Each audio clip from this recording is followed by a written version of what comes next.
Welcome to the Breitbart Freedom Center. For those of you who are new here, the Heartland Institute is a 33-year-old think tank, and we have 5 centers that we focus on.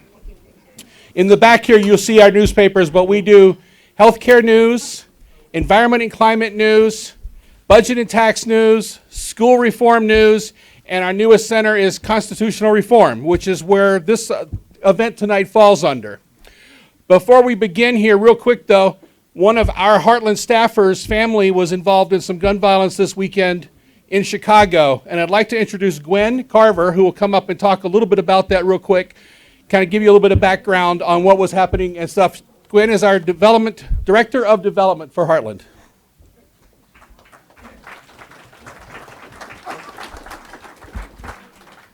Good evening, everyone. Unfortunately, I have to stand up here on behalf of our Vice President of Administration, Latrice Reed, who planned to be here tonight, but unfortunately will not be able to attend because she is tending to her son, who was shot twice on this Saturday.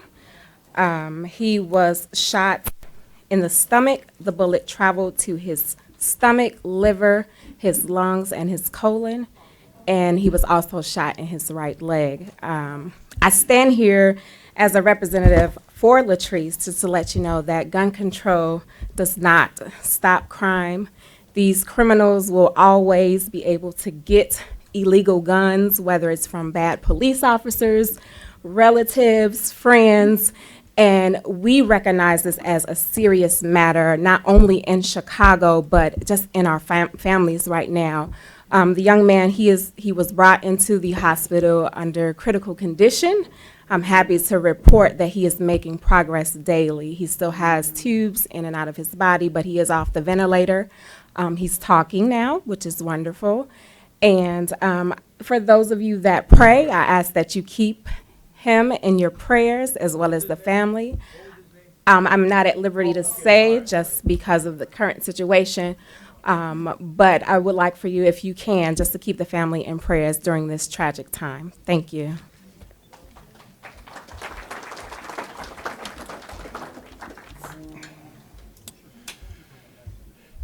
Well, tonight we have the honor of having Mr. John Lott here to discuss his book, War on Guns.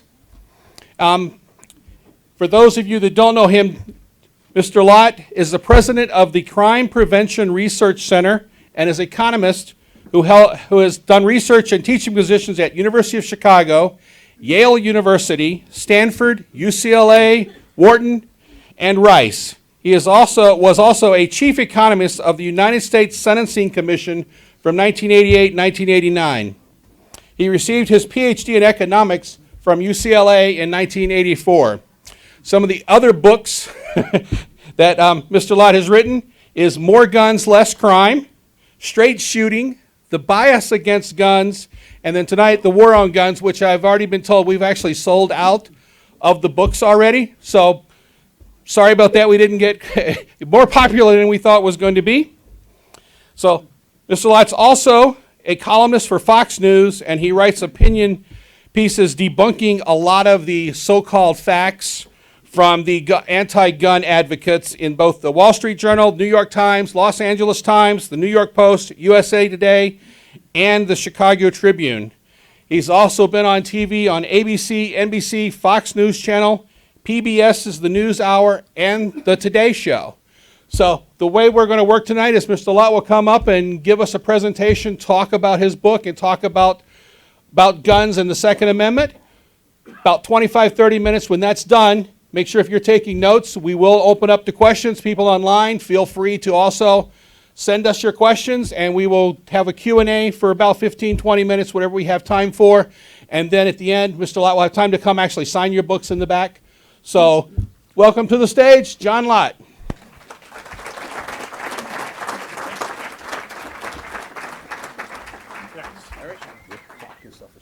Okay. Well, it's really nice to be here. I guess I've given, I don't know, maybe about 4 talks or something for Heartland over the years. This is the first time I've been this place. All the other ones have been downtown, so it's nice to be here, and I appreciate the crowd.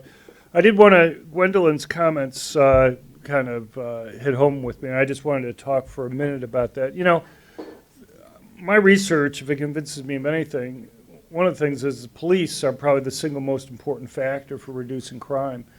And Rahm Emanuel bears some of the blame for the changes that have occurred in the crime rates over the last few years. Right now, I mean, it's hard to believe, but the clearance rate, the rate at which people are arrested for murders in Chicago is like less than 25%. If you look nationally, it's about 63% of the times they're arrested. So this is really pretty incredibly low. And when he became mayor, he made some big changes in the police department. It wasn't up in the 60% range for arrests, but it was still in the 30% range at that time. And among the things he did was he closed down the detective bureaus in the high crime rate areas of the city and moved them to the low crime rate areas. He cut the number of police in the city, and he closed down a lot of the gang units that are there. So, you know, if you're going to put police anyplace, you're going to want to put them where the crimes are occurring. You know, it's one thing for street officers, but even for detectives, to make them have to drive 45 minutes or whatever longer to get to the crime scene can have real impacts on these things. But Gwen also mentioned one other thing about how hard it is to stop gangs from getting a hold of guns. And I just thought I'd try to amplify that a tiny bit. And that is, you know, Chicago is emblematic of the type of drug gang problem that you have and the violence that occurs from it. Nationwide, about 75% of the murders occur in about 3% of the counties. And if you ever were to look at a murder map for different cities, what you would find is that even in those counties, the murders are very heavily concentrated in 2 or 3 areas, often associated with drug gang type problems. The Obama administration released a report in 2009 that claimed that up to about 80% of crime in the United States was gang-related, with the vast majority of that being drug gang-related. The problem is, just as we've tried really hard to try to keep drug gangs from getting hold of drugs, it's essentially as difficult to go and stop them from getting a hold of the weapons that they have. If I were to be able to go and click my fingers and instantly cause all illegal drugs to disappear from the United States, as well as all guns, how long do you think it'd be before illegal drugs started coming back in? If you're in El Paso, 20 minutes maybe. Some other places maybe slightly longer. But the point is, at the same time they'd be bringing in the illegal drugs, they're going to be bringing in the weapons that they use to protect that property. I mean, it's very valuable property. It's not like if one gang steals another gang's drugs, they can go to the police and say, this other gang stole our drugs, can you help us get them back? What they end up having to do is essentially set up their own militaries in order to try to protect that valuable property that's there. And so, you know, and the thing is, if you want to go and obtain a legal gun, the same sources that you have for obtaining illegal drugs are the same sources for providing illegal guns. And it just gives you an idea how difficult it is to go and stop that. So when people talk about background checks or others, I wish there were simple solutions to these issues. But what you end up having often is just that these laws are more likely to disarm law-abiding good citizens relative to the criminals. And I suppose that is where I'll kind of venture into some of the parts from my book, The War on Guns. And that is, you know, probably the one gun control law that's getting pushed the most right now by Hillary Clinton is background checks on private transfers. It's the type of thing that's been raised every time there's been a mass public shooting by the president. The one law that he's mentioned every single time after a mass public shooting has been background checks on private transfers. You know, I kind of wish sometime a reporter would ask the president, could you name one of these mass public shootings that you've talked about that would have been stopped by having this law? Nobody's asked him that, but the answer is pretty clear. Not only do none of the talks that he's given, none of those cases would have been stopped by having a background check on private transfers, but none of the mass public shootings during his administration, and none of them going back to at least 2000, would have been stopped by having these types of laws in effect. What is often neglected in discussions about these laws are the costs of them. You know, people seem to assume that they just work perfectly. In fact, the current background check system we have is a complete mess. President and Hillary Clinton often will make claims that 2.4 million dangerous or prohibited people have been stopped from buying guns because of background checks. That's simply false. What they should say, to be technically correct, is to say that there have been 2.4 million initial denials. There's a huge difference between those two terms. I'll give you a simple example. You may remember the late Senator Ted Kennedy from Massachusetts. There were 5 times where he tried to fly on a plane but was stopped because there was somebody with a similar name who was on the no-fly list. Now, I assume neither the president nor Hillary Clinton would count that as 5 times we stopped a terrorist from flying. Maybe one or two of you might include that, but it probably something we shouldn't count that way. But in any case, that's essentially the way they're counting these 2.4 million people. It's one thing to stop somebody who's a felon from buying a gun. It's another thing to stop somebody simply because they have a similar name to a felon from buying a gun. And virtually all of these, we don't know the exact number because the government won't provide complete information, but it's over 99% of these 2.4 million people that have been stopped have been mistakes. Law-abiding citizens who should have been able to buy a gun but simply had a name too similar to somebody that they actually wanted to go and stop. Now, when you're talking about 2.4 million mistakes, there's going to be, it may be small, but significant number of people who may have really actually needed a gun for self-defense who were stopped from obtaining it because of these. Now, there's no reason why these mistakes should occur. Private companies do background checks on employees all the time. If a private company had an error rate that was 1/100th the rate that the federal government has errors, they'd be sued out of existence under federal law. Federal government has very strict regulations that they have on background checks conducted by private employers. They could have the same regulations apply to the government. Anybody who's bought a gun here, you fill out what's called a 4473 form, and you put down your name, your social security number, your address, and your birthday. When a private company does a background check, that's all the information that they use. When the government does it, even though you've given them that information, they don't use it all. What they do is they look at a roughly similar name. They don't even compare, you don't even have to have the same middle name. The spellings can be different. They just require that they be roughly phonetically similar in spelling. So you could have one person could be Smith with a Y instead of an I and an E at the end, and another guy could be Smith with an I, and they would be viewed as being the same person. And the birthday, but they don't use the same names, they don't use social security numbers, and they don't use the address there. And that's really the reason why you have all these mistakes that are occurring. Now, it's worse than that, because there are particular people that get harmed the most, and basically it's minorities who are disproportionately stopped from buying guns because of these background checks. And there's a simple reason for that, and that is people tend to have names similar to others in their racial group. 40% of Vietnamese, for example, in the United States have the same last name.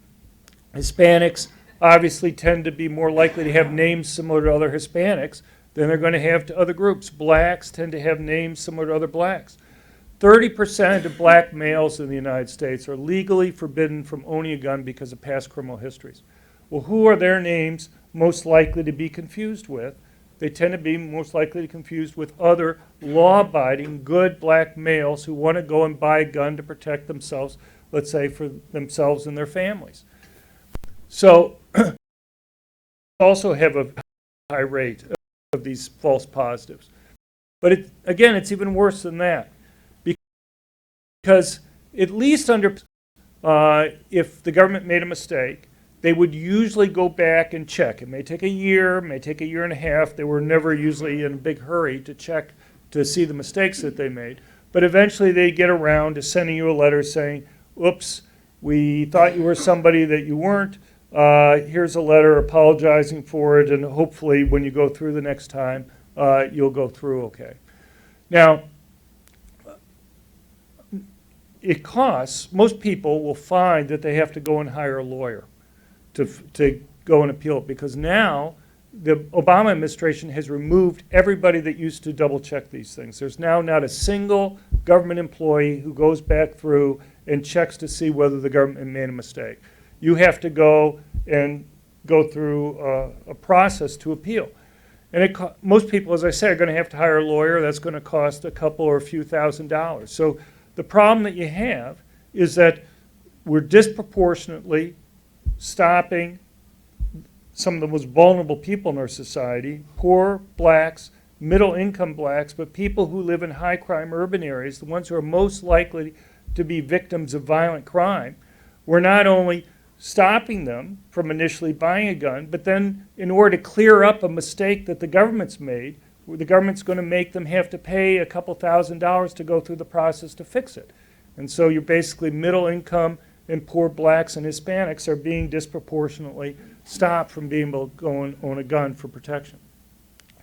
Now, there are other problems with the background check system that don't really get talked about, and that is it's not free. Even for the people where there are not these mistakes occurring, it costs something. You know, it takes time on the part of the licensed firearms dealer to go through the background check. Some states have taxes on it. In Washington, D.C., when President Obama from the White House is talking about pushing for these background checks on private transfers, it costs $125 to go and do a background check for a private transfer.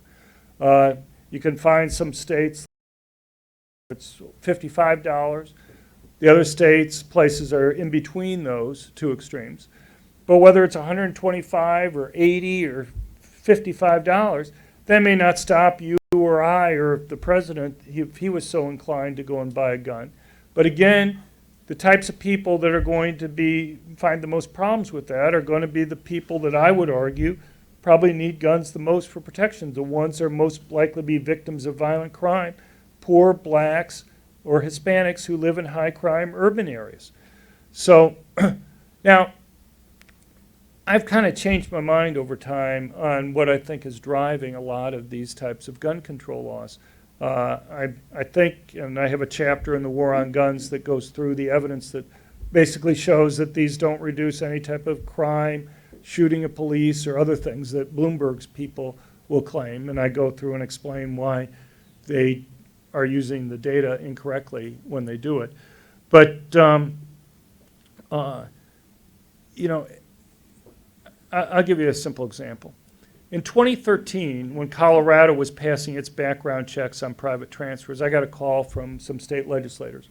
And they were asking me what amendment I would suggest that they put up on the bill for these background checks on private transfers. And my suggestion was to put up an amendment that would exempt people below the poverty level from having to pay the new state tax on transferring guns. And so they put it up for a vote. And with the exception of 2 pro-gun Democrats, every other Democrat in the state house there voted against exempting people below the poverty level from having to pay the new state tax. I don't know about you, but how many taxes can you think of where Democrats will fight tooth and nail against exempting people below the poverty level from having to pay? I'll give you another example. In 2013, Maryland passed laws for licensing and registering handguns. It costs about $250 to go through the process to license and register a handgun in the state, something that I guarantee you gang members are not going to be going through and doing. But the thing is, the Republicans in the state legislature, I talked to them, and they tried to put up a similar amendment that would exempt people below the poverty level from having to pay the different state taxes and fees to go and license and register a handgun. In that case, since the Democrats controlled more than 2/3 of both the House and the Senate, they wouldn't even let the amendment come up for a vote. So I could give you other examples like this. I mean, it's almost countless.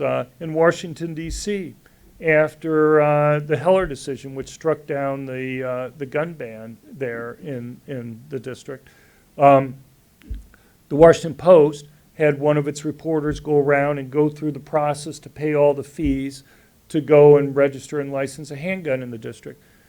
The final total came to just over $820. Now, I guess the question you have to ask yourself is, who are they stopping from being able to go and buy a gun for protection when it costs $820 to go through the process? I mean, that's not the price of the gun, okay? That's just the process, the cost of going through and dealing with the bureaucracy there. And that's not your time costs either. You have to go down multiple times to the police station. You have to take a test. You have to go and get training. There are other things that you have to go and do there, which impose additional costs and discourage people. But just the $820, who do you think that they're discouraging? I would go and argue, again, it's the most vulnerable people. The people who are most likely to be victims of violent crime are the ones who can't afford $820 to do it. One of the ironies is Democrats will get all upset about free voter IDs, saying that free voter IDs impose too much of a burden on people to go and vote, and particularly that it will stop minorities from doing it. But even though they recognize that free voter IDs, they'll claim, impose too much of a burden, you don't get a free government-issued ID to go and buy a gun. You have to have a regular ID to go and do that. They're not worried about even the ID there stopping people, let alone all these other fees and taxes that they put on. So in Chicago here, we have a case where not having any training facilities in the district. So you have where are poor people supposed to go that's convenient? They're going to have to travel outside the city. There are restrictions on being able to take a gun on public transportation. You have 16 hours of training to go and get a concealed carry permit. That basically means you have to go for training for multiple days. So for 2 days at least, you're going to have to arrange some type of transportation to go way outside the city in order to go and get training. It seems like they've kind of thought, okay, we have the fees, we have the training requirement, what other things can we do to try to discourage people from going and getting guns? The thing is, these types of regulations systematically, time after time, primarily discourage or prevent relatively poor people from obtaining guns for protection. In Illinois, with the high costs of getting a concealed handgun permit, you basically have, it's like $450 or so to go through the whole process to go and get a concealed carry permit. You basically are having permits in relatively white, more affluent suburbs.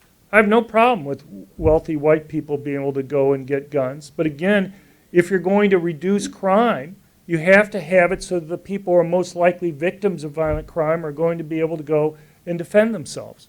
And so, it just seems like the type of issue that I kind of wish people would push back on a little bit when Democrats are always claiming that, they care about certain groups of people, they care about the poor.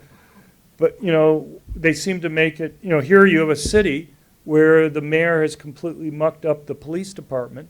It was never kind of the perfect model for working perfectly, but at least it wasn't in the condition that it is right now. So he makes it difficult for the police to protect people, and then which fits in with Gwen's discussion at the beginning. And then at the same time, he supports making it very costly for people to be able to defend themselves when the police aren't able to go and be there to stop people. Now, I mentioned President Obama's discussions after mass public shootings. The other thing that he mentions consistently after each of these, plus at other times, is the claim that the United States is somehow unique in terms of mass public shootings. I have a couple chapters in the War on Guns on this. And he'll make statements, various types, saying the United States is the only country in the world that has these types of attacks, or he'll say we're the only developed country in the world that has these types of attacks. Anyway, he wants to phrase it, he's wrong. You compare the European Union to the United States over the Obama presidency. During the first 7 years of Obama's presidency, if you use the FBI definition of mass public shootings, the traditional definition of 4 or more people killed in a public place, not involving some type of gang fight or another unrelated crime. There were 25 mass public shootings in the European Union, and there were 25 mass public shootings in the United States. You don't hear about a lot of these attacks that have occurred in Europe. You hear about the Norway killer that killed 67 people with a gun and killed others with a bomb and wounded 110 people with gunshots.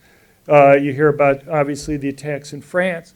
But you probably haven't heard about 10 people being killed in a university in Finland or the big mass public shootings in Germany. If you look at mass public shootings in the K through 12 schools just between the United States and Europe, 3 of the 4 worst have occurred in Europe. 1 in the UK, 2 in Germany. You probably haven't heard about the mass public shootings that have occurred in France before the ones last year. You don't hear about the ones in Italy. They're occurring all over the continent there. Switzerland, since 2000, has had a few big mass public shootings. One had 14 people killed in the parliamentary canton of Zug a little over a decade ago. But if you just look at the last 7 years, they have the same number of mass public shootings, but the casualty rate per capita in the European Union is actually 50% higher than it is in the United States. If you don't believe me, I have a list of the mass public shootings in Europe in the book. You can go through and check each case. I have links to news stories if you don't want to do a news search on your own to go and find them. And you can go through and read about each of the cases that are there. But, the thing is, it's in Europe, in the U.S. is relatively safe compared to the rest of the world. But one other thing I'll just mention, just take France. France last year had 4 mass public shootings. The first one was the Charlie Hebdo attack. They had a total of 532 casualties. Over the first 7 years of the Obama presidency, we had 25 mass public shootings, as I said, and a total casualties of 396. So in 1 year, a country 1/5 the population of the United States had almost 140 more casualties from mass public shootings than the United States had over 7 years. It's kind of hard to believe that people could miss those types of things and make the types of statements that we see being made so often. But as I say, the rest of the world is even much worse.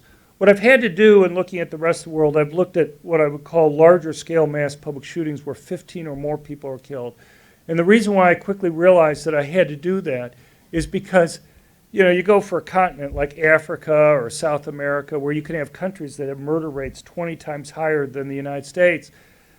You're simply not going to find news stories about 4 people being killed. It's just not newsworthy. You can find cases where you get 30 people killed in Africa, and you'll find one news story that they'll say at least 30 people were killed. And you say, well, I hope I can find a follow-up news story that will tell me how many more than 30 were killed. But it's not newsworthy. Something else bumps it off the news, and there's no additional follow-up stories on it. I'll give you one interesting case. The Solomon Islands had been an interest of mine because they banned guns in 1998. And it's an island system of about 500,000 people. And I had done news searches, as I did across the whole world, and I couldn't find any cases of mass public shootings in the Solomon Islands. Anyway, I just happened to come across a police report for the period from 2001 to 2005, and I'm reading through this report, and I don't remember, like 30 pages into it. It has a paragraph in there that talks about 3 large-scale mass public shootings that they had over this 5-year period of time here. And you have a place of 500,000 have 3 large mass public shootings. Their rate per capita is like off the charts to go and have that many. Of course, obviously they banned guns, so they shouldn't have any problems with this. But so I contacted the police in the Solomon Islands, as I've done for many places, and I said, I have this report for 5 years here. Could you tell me what other types of mass public shootings they have? So no, I'm not going to tell you. And it pretty became clear why they wouldn't tell me, because they make their money from tourism. And like the best that they can have is that I don't do anything with the numbers that they give me. The worst is I write some news story or something that comes out that says, by the way, the Solomon Islands rank high relative to the rest of the world in terms of mass public shootings. What gain do they get from having that? Maybe a couple tourists who are thinking of going to the Solomon Islands don't go. And it's not like the Solomon Islands, when I was checking, had a Freedom of Information Act, or at least they wouldn't tell me that they had a Freedom of Information Act that I could go through and check on. But, so I was looking at a period of time from 1970 for these cases up until March of this year. And, just with the 5-year period of time, the Solomon Islands was off the chart. But other countries are like that. In Africa, they have a mass public shooting fatality rate per capita that's like 380% higher than what we have here in the United States. South America has almost as high. You have parts of Asia where it could be 500-600% higher than what we have in the United States. Israel, not surprisingly, had a rate that's about over 2,000% higher than what we have here in the United States. Australia, I think it was like 320% higher than what we had in the United States over this period of time. People often don't remember things like the Weimar-Mahlenheim game bringing machine guns into airports in Italy and other parts of Europe during the 1970s and 80s. There were lots of mass public shootings that were occurring over these years. And but anyway, I could go on, but I just want to talk a little bit about some of the things I've learned about looking at these mass public shootings. In the United States, since 1950, there's one common feature that you just see happening time after time in these mass public shootings, and that is they keep on occurring in places where general citizens aren't allowed to have guns for protection. Over 98% of the mass public shootings over that period of time have occurred in these so-called gun-free zones. All the mass public shootings in Europe, even the ones in Switzerland, which has fairly liberal concealed carry laws, all occur in those places where people can't carry guns. They've all occurred in government buildings in Switzerland.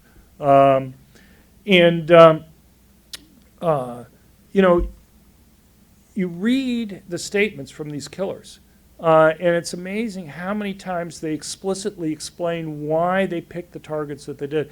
I'll give you one case that fortunately didn't turn into a mass public shooting from earlier this year in Detroit.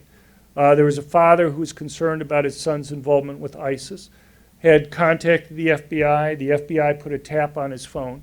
And they have recorded this incredibly chilling conversation where the son is explaining to a compatriot how he had been planning to attack one of the largest churches in the Detroit area. And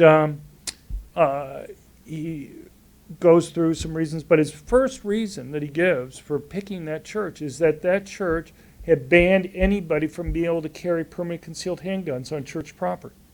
And he explains how great that is because that will allow him to go and kill lots of people before anybody's able to stop him. Just to give you an idea of the amount of planning that these people go into, he had checked to see where the nearest police stations were to the church, and had actually driven the distance from the nearest police stations to the church so he could get an idea how long it might take for the police to be able to show up and respond to try to stop him. These guys focus on the amount of time it takes for somebody to arrive on the scene with a gun to stop them.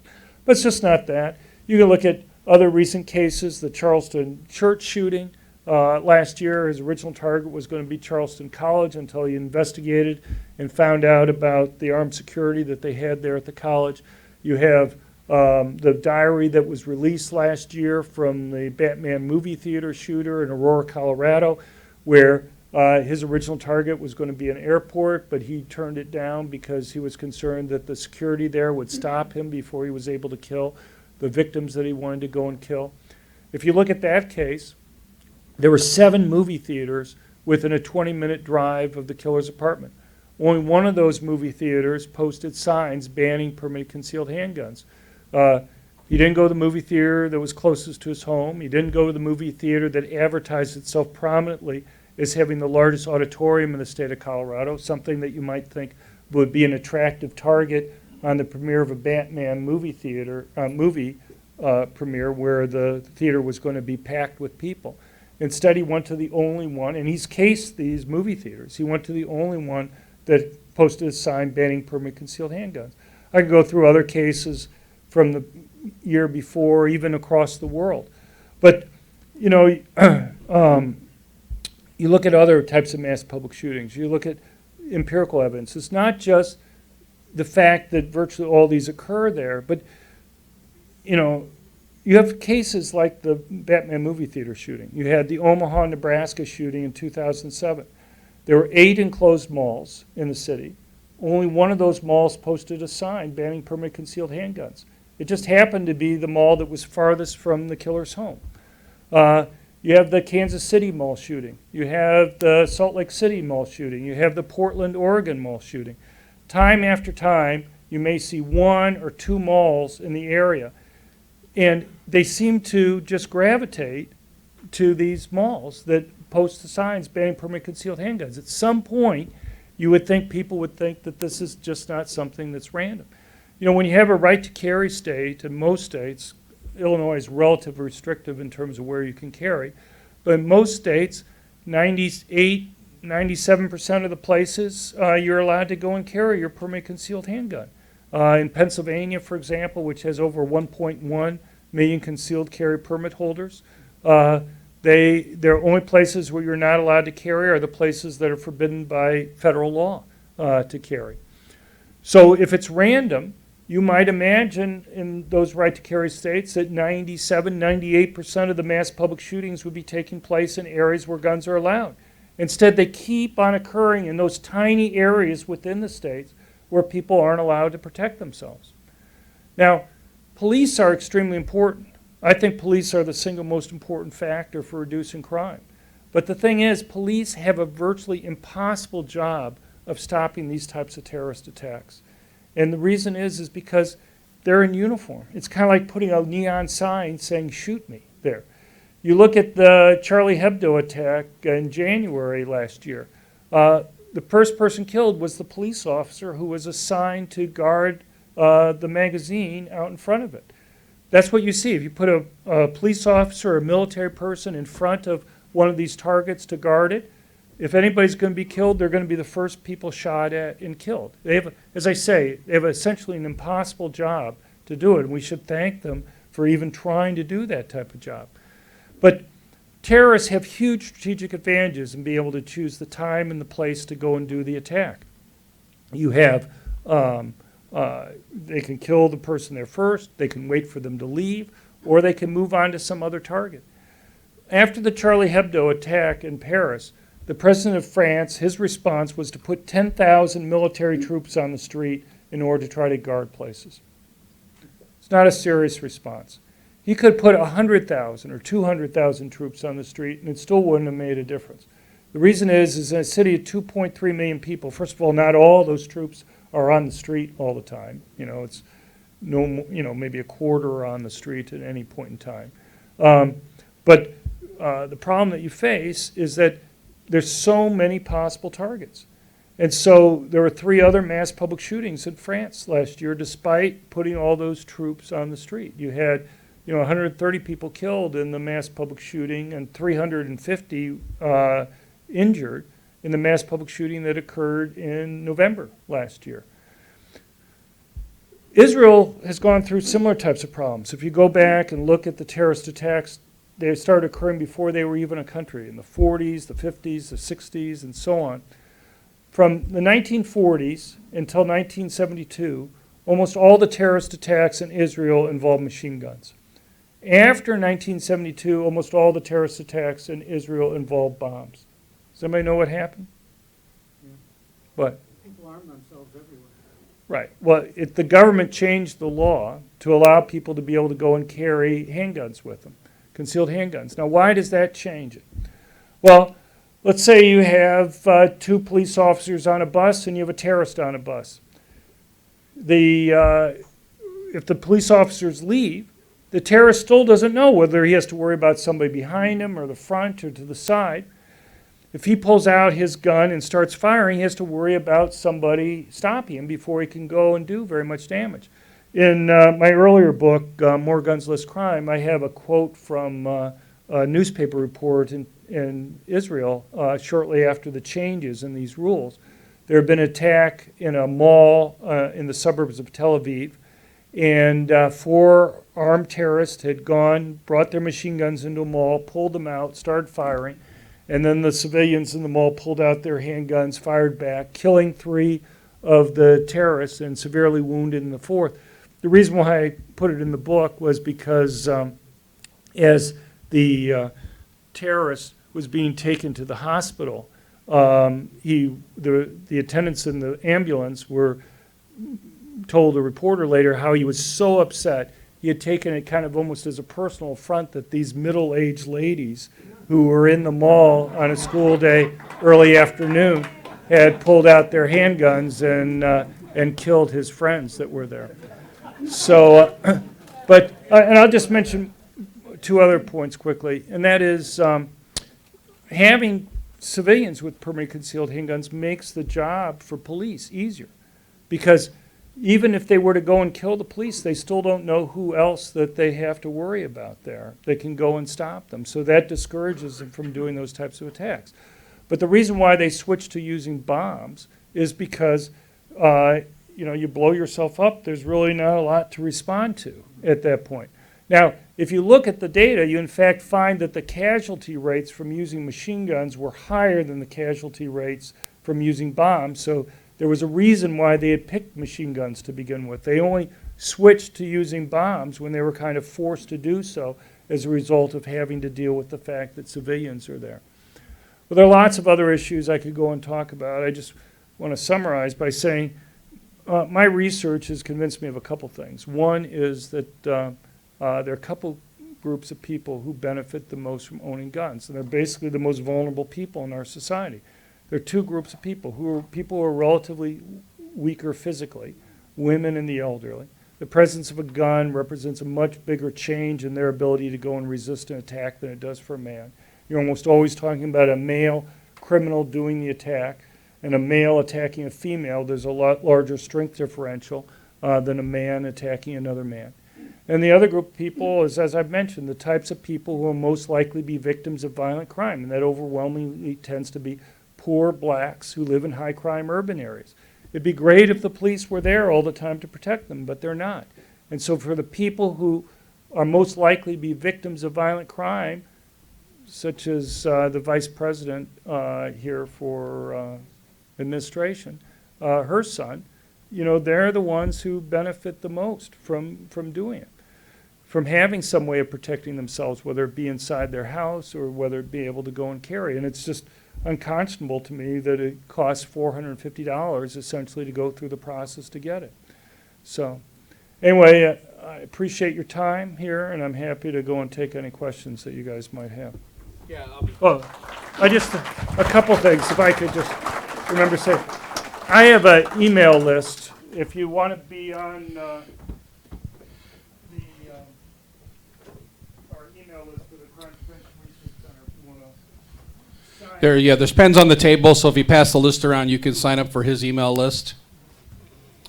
For the Q&A, please raise your hand. There's Lindsay and Ariana will come around, and we'll take turns with questions, and we'll also try to grab some from online. Wait for the microphone to be in front of you, and please ask your question. Try not to take a long time getting to your question. That way we can get more people to ask questions. So, Lindsay, we'll start over here with you real quick here. Hey, gentleman right here, and then we'll...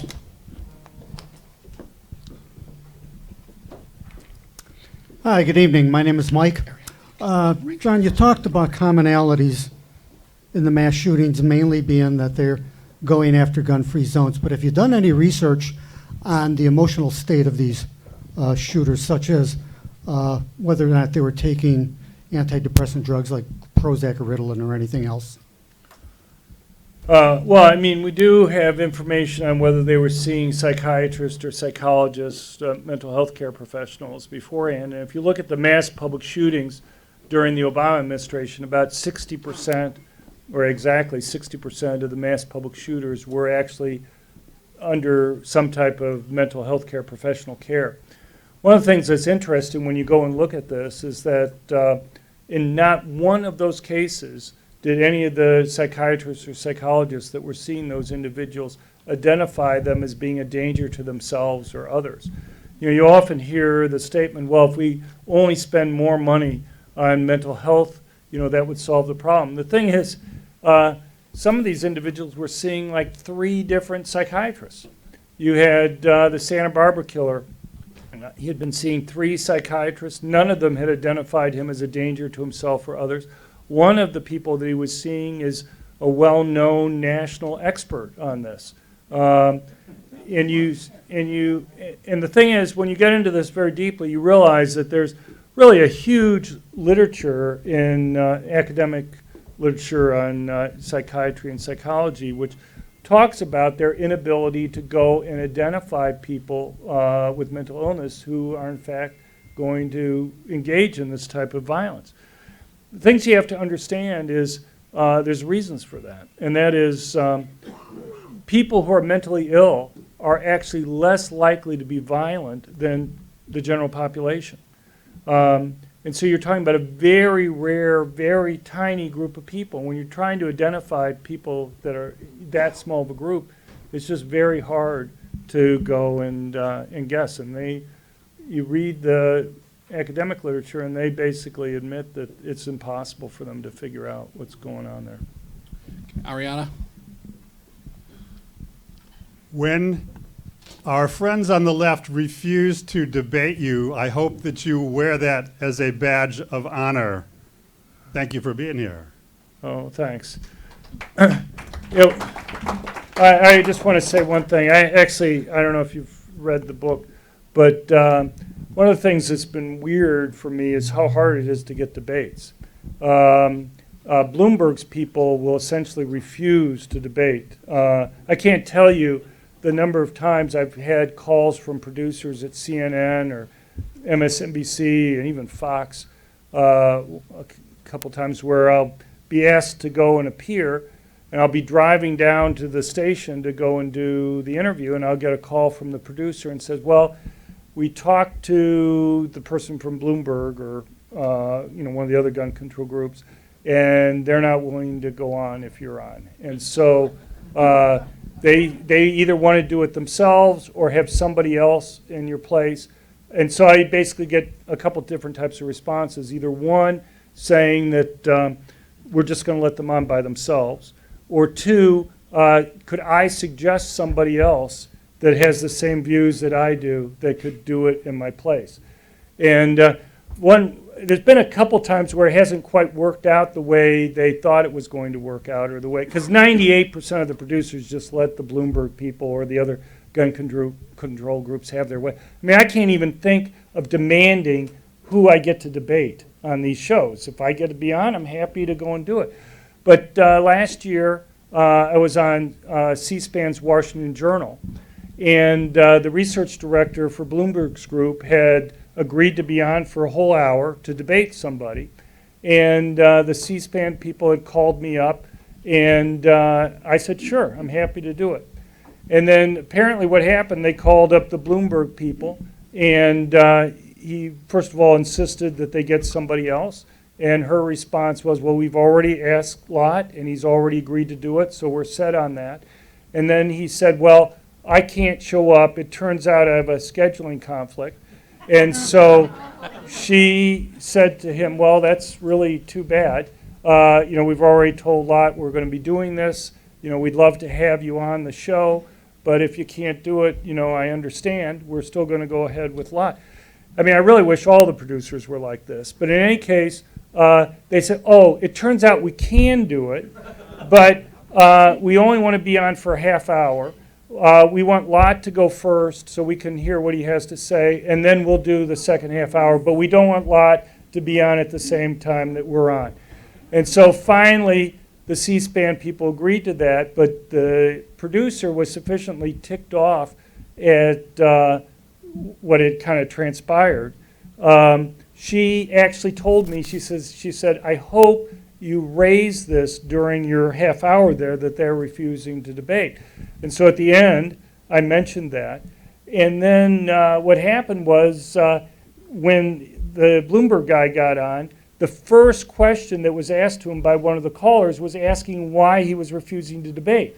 And for some reason, I don't think that was an accident that phone call was the first one there. It kind of gives you an idea that the producer was still felt something needed to be done there with the segment.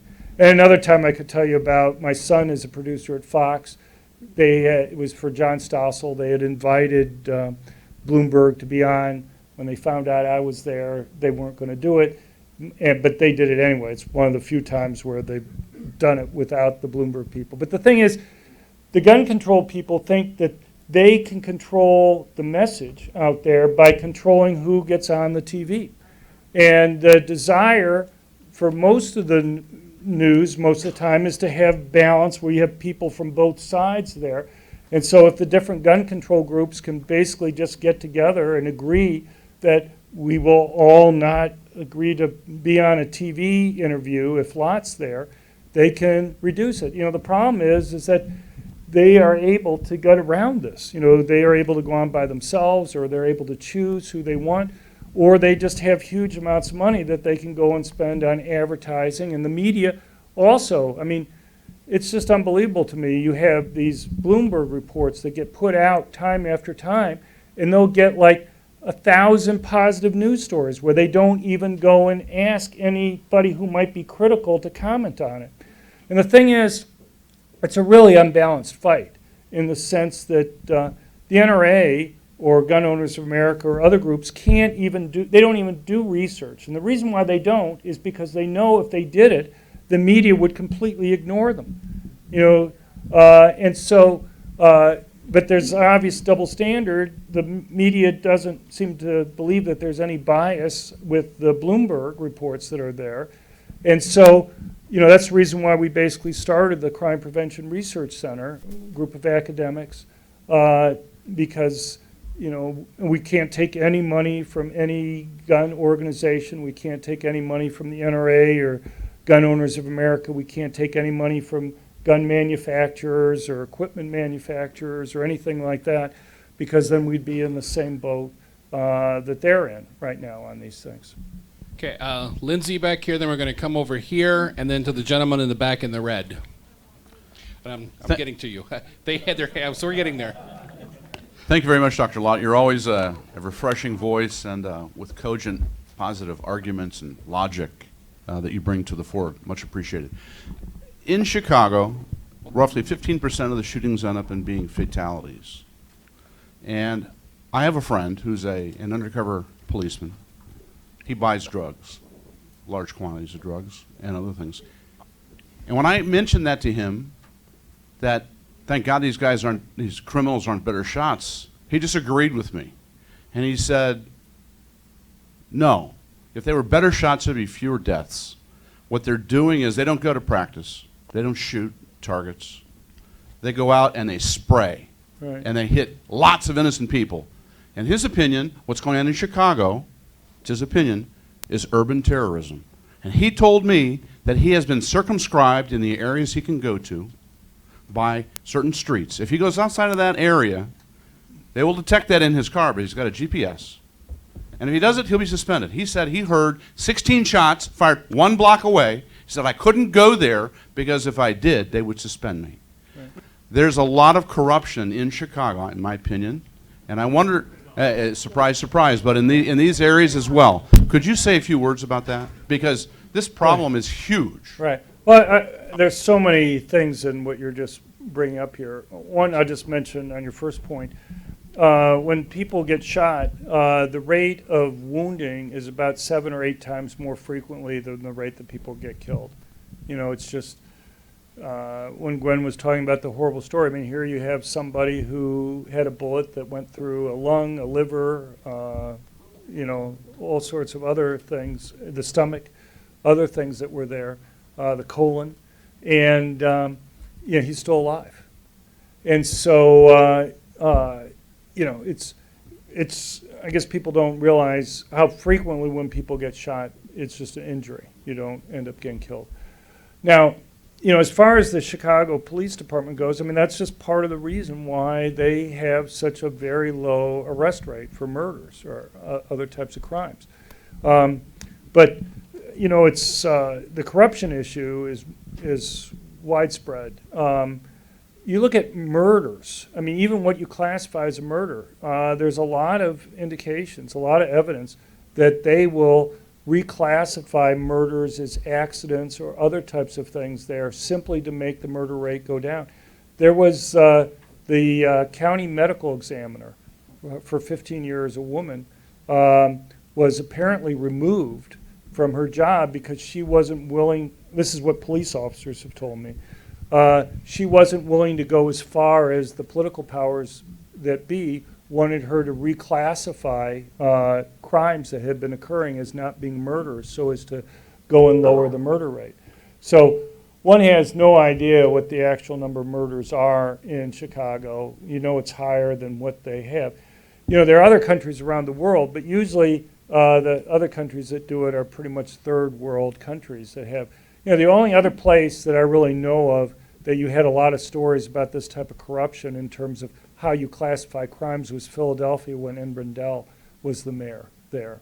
And then you just had all sorts of stories about them reclassifying crimes.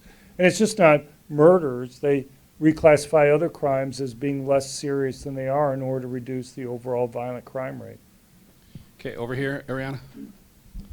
Thank you for being here, Professor Lott. In relation to the Chicago crime rate that you mentioned very early on, isn't it true that there are already laws on the books that could prosecute most of these people that are already convicted felons? The new chief of police has complained that there are not enough convictions and not enough people put away, and yet they're not being prosecuted properly. And if they were prosecuted properly under programs such as Project Exile, wouldn't that reduce the crime rate? Right. Well, I mean, surely if you go and prosecute people more and make it more costly and difficult for them to do different crimes, I can believe you'd have some deterrent effect there. You know, my own belief, if you really want to reduce the crime rate here, I would talk about legalizing drugs. And the reason is you have to realize across the country, the vast majority of crime is essentially gangs fighting against each other over drug turf. You know, most people may not realize this, but, and it's a little bit debatable on the numbers, but it looks like the highest murder rate that we ever had in the United States was 1932. Within 2 years after 1932, the murder rate had fallen by about 60%. Does anybody know what was 1932? Yeah, it was the last year of Prohibition. And so you had, I mean, this is Chicago area. I don't need to tell you guys anything about Prohibition or the history about it. But, you know, the point is that you had the mob fighting against each other in order to try to control alcohol trade in different areas. And, you know, the St. Valentine's Day Massacre and other things that you have there. And so, you know, and the same thing is occurring with drug gangs. If you took away the incentives that they have to go and fight against each other, you'd dramatically reduce the amount of violence that are here. I mean, I don't know how much it would be, whether it be a 50% drop or whatever it would be, but it'd be a really, I think it'd be a very noticeable drop. And they'd get rid of the gangs that you have. Yeah, real quick, on your table, there is a survey. If you'd please fill that out while we're finishing asking a few more questions. There's a lot of people that want to ask questions. We're not going to get to everybody. I'm sorry. We'll get to as many as we can. So if you can ask your questions quickly, the more we can get through. We're going to switch over here real quick, and then we're going to come right back here. I just want to add a little bit more to a comment to Preston's comment. And you also talked about mass shootings. For this particular case, it is a personal case for the Heartland Institute. The young man that was shot, he was 26 years old. He was a former Heartland employee. He was at a party, minding his own business, and got shot. 2 other individuals got shot as well. And I want to stress that it's not just the mass shootings that are not affecting people, but it's also the individual shootings, the innocent bystanders that are standing around on the street. So I agree with what you're saying, that we have to focus on making sure that gun control doesn't, oh God, this is so personal, so excuse me. We have to make sure that criminals, and there really is no way to make sure that criminals don't get these guns, We have to make sure that we are able to protect ourselves, because this young man was not able to protect himself. The mom is now concerned if someone was to come into his home now, she can't protect herself. And so we have to just kind of figure out a way to make sure that this doesn't get through. Thank you. Yeah, no, I mean, when I was talking about crimes and solving murder rates generally in Chicago, I was talking about murders generally. I wasn't talking about just mass public shootings. But, no, thanks. Okay, back in the red shirt, and then we'll do the lady right up here up front, and then Jim Johnston. Information wars are really important here. And if I did a Google search on mass shootings, the first things that come up are BBC, story, Washington Post. It seems like the left is dominating in terms of the information that comes up. And I'm wondering how much you're using search engine optimization on your site to get your information to come up higher. And is it Google that's maybe not allowing your information to come up higher? Because it wasn't until I put your last name in that, you know, I got your site to come up. Right. Look, I'm not a computer expert. I have some friends that know computer stuff that I've talked to, but you know, if you know optimization stuff, always happy to talk to you about it. I can tell you one thing that's kind of weird with Google. Often if you put in like my name, some of the top things will come up are like from Media Matters and other groups like that. And you just kind of, is this really the top stories that you can get on me are from Media Matters? And it's just, so, I mean, it's just kind of what they like to weight, I guess. And if you use Bing, you know, Media Matters stories aren't up at the top on that. So I think it just gives you an idea where Google's coming from on these things. Okay, right here is, I know we're a little tight in here, so. This is quick. There's been talk about professors and teachers being able to carry guns to protect the children in school. What are your thoughts on that? I kind of like that idea. Right. Well, I may have been the first person that argued that back in 1998. I had an op-ed in the Wall Street Journal. And back at that time, it was pretty hard to think of other than a couple conservative radio talk show hosts who thought that that was a good idea. But, you know, today we have 12 states that have passed laws that mandate that if people have permanent concealed handguns, they have to be allowed on public university campuses.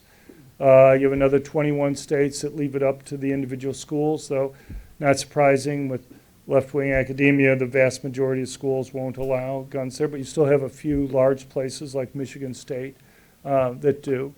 And, you know, it's like the concealed carry debate. When states have passed concealed carry laws, people will go and talk about all the possible things that might go wrong. After a year, people realize that blood's not flowing in the street, that permit holders aren't just pulling their guns out and shooting other people, that they're incredibly law-abiding. I would argue, my research indicates that there's probably no other group in the population that's as law-abiding as concealed carry permit holders are. They lose their permits for any type of firearms-related violation at thousands or tens of thousands of 1 percentage point. And, you know, it's, yeah, I could go through, I could give you a whole lecture on allowing guns in schools. But look, do I?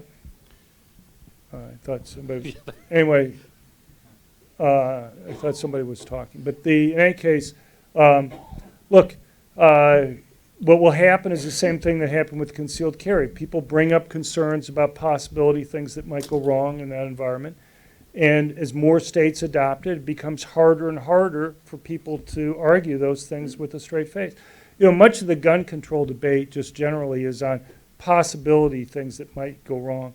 I remember after 9/11, just to give you an illustration of this, several of the airline pilots unions came to me and they wanted my help in terms of being able to have pilots carry guns on planes.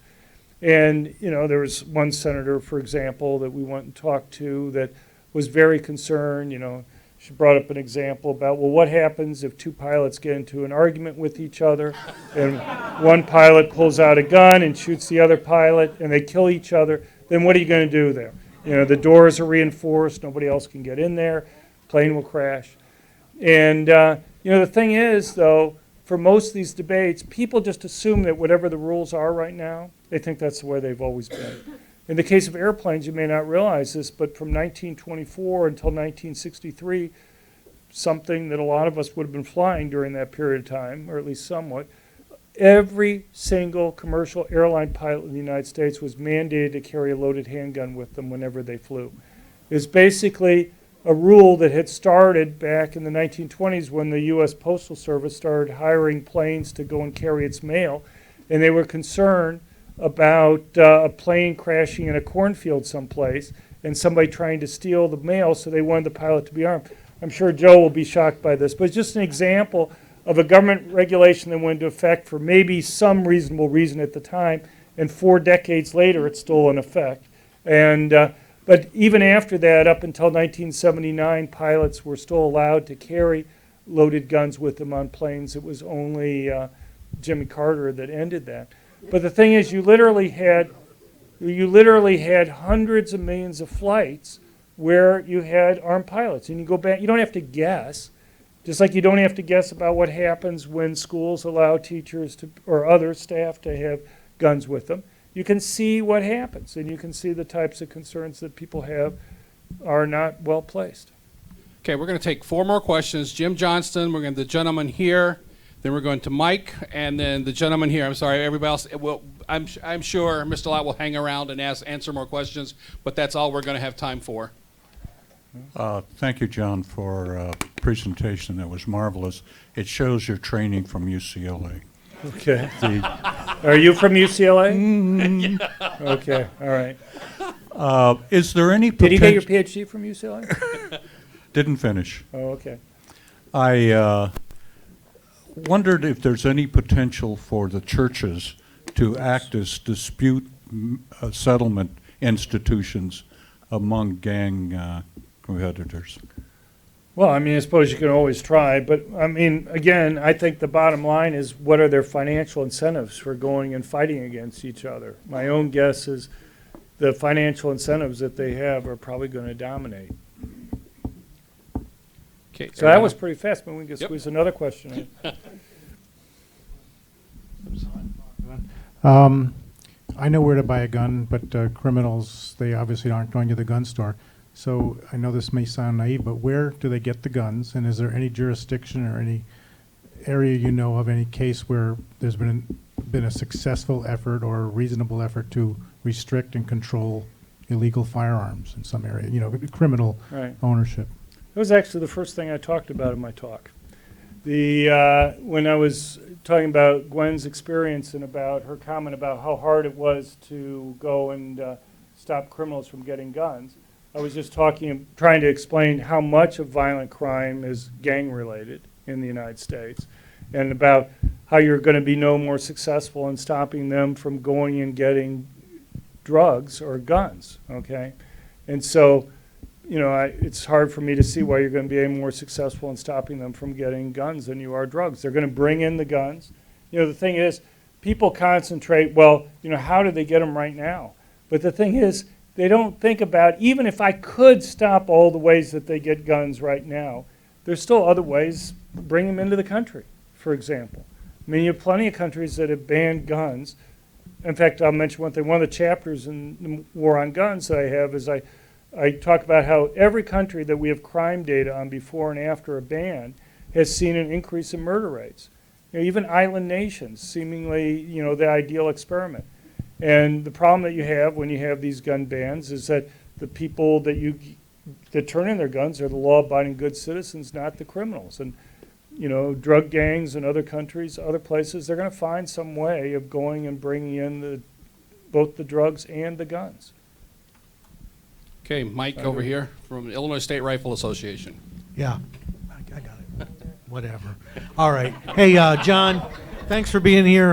Your data about the National Instant Check System and the error rate in there was very interesting. And in Illinois, I don't know if we're the only state, but in Illinois we have a state where we don't use the National Instant Check System. There are other states that don't. We have one that predates it, and I don't think we have anywhere near the error rate on that. Does any of your studies include states with independent systems? Let me ask you a question. What's the rate that they prosecute people? So they're obviously going to have, look, I can't tell you off the top of my head, Illinois, in terms of how they actually conduct the background checks, whether they use all the information that the government doesn't use. But one of the things, I know I've looked at Colorado, I've looked at some other states. And here, let me give you one way of just getting a quick idea of what the problem rate is. And that is, every president seems to get criticized for not enforcing gun laws. All right, we had some question that was related to that a little while ago. And the problem is, there's a reason why they're not appearing to enforce them, is because they're not real cases. So you go and you have, 76,000, the last year that we have the full annual government report put out was 2010. And there was like 76,000 initial denials. About 40 cases were referred for prosecution, and I think they decided to prosecute like 26 of them, and they had like 13 convictions. That's federal. Now, some of those cases went into the state systems and were prosecuted, but still a relatively small number of the total. Well, the thing is, I know people in the Bush administration. I went up to them, I say, look, guys, what's the deal here? Why are you not doing them? They said, well, we'd love to prosecute them, but they're not real cases. There are these cases where we have somebody who is denied, who simply had a similar name to somebody that we didn't want to go and have the gun. So, Clinton got criticized by Republicans for not enforcing the gun laws. Bush got criticized by Democrats for not enforcing the gun laws. Republicans have criticized Obama for not enforcing the gun laws. And the thing is, they're mixing in all these huge number of cases, which aren't real cases, when they're doing it. And so I guess the question I would ask, I haven't looked specifically at the Illinois stuff, though I know there are a few states that have this, but that's the first thing I would look at, just to see what's the gap between the denials that they have and how many prosecutions that they have. Okay, our last question right over here. Thank you. Now, you mentioned the $450 that we have to pay for a concealed carry license. Well, it's $150 for the license fee, and then you have to $300 for class, roughly. Right. Now, in 1966, Harper versus the Virginia Board of Elections, the Supreme Court ruled that it's unconstitutional to charge a fee to exercise a right. Can't we use that to get rid of this fee, or at least legalize open carry in the state? Look, there are lots of court cases you could look at. There's a whole set of cases dealing with First Amendment on things like, you can't have a 1 penny tax just on newspapers. You could have a sales tax on everything, including newspapers, but you couldn't have a specific tax on newspapers because the Supreme Court in the 1930s said that you cannot tax a fundamental right. Here's the problem that you face. Almost 70% of the federal judges in the United States are Democrats, okay? And you have, the Supreme Court right now is basically tied 4-4. And so there's probably never been as much at stake in an election on a whole range of issues, including how the Second Amendment is going to be interpreted, as there is right now. My guess is if Hillary Clinton wins, she's already promised she's going to appoint Supreme Court justices, just as Obama did, who will vote to overturn the Heller and McDonald decisions. And surely they're not going to be sympathetic to that. Basically, you have to realize how incredibly limited those decisions were. The only thing they did was say that the government could not completely ban all guns or an entire category of guns. D.C.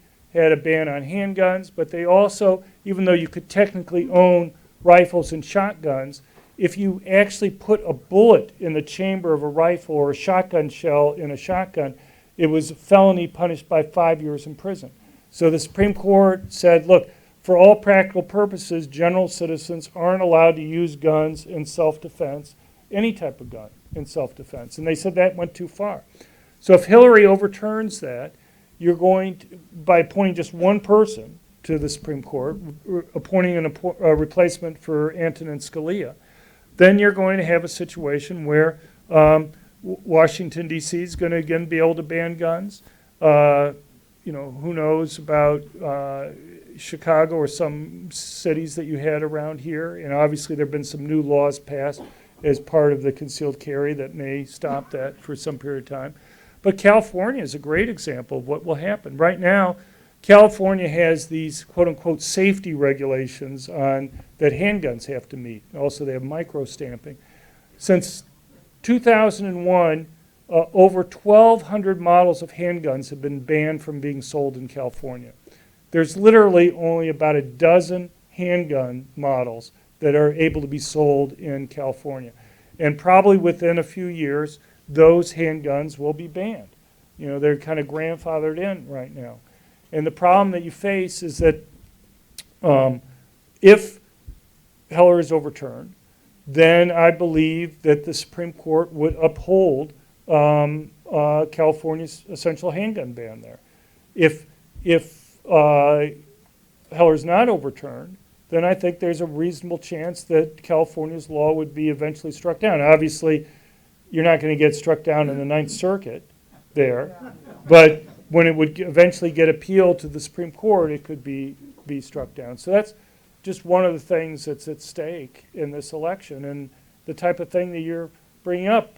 I would say under most normal circumstances, if anybody kind of logically were to apply the reasoning and adhere to stare decisis on these types of things, it should be a clear-cut case. But it's not a clear-cut case, given that people and judges just seem to pick whatever conclusions that they want based on politics these days. I have a book on judicial confirmations, by the way, but that I'm proud of. But in any case, I know we only had about 50 books here tonight, but the cheapest place you can probably get it is Amazon.com if you're willing to go there and get it, or Barnes & Noble, but Amazon's probably the cheapest. Let's give John another round of applause. Thank you. I'm sure John will be around here if you did get a book.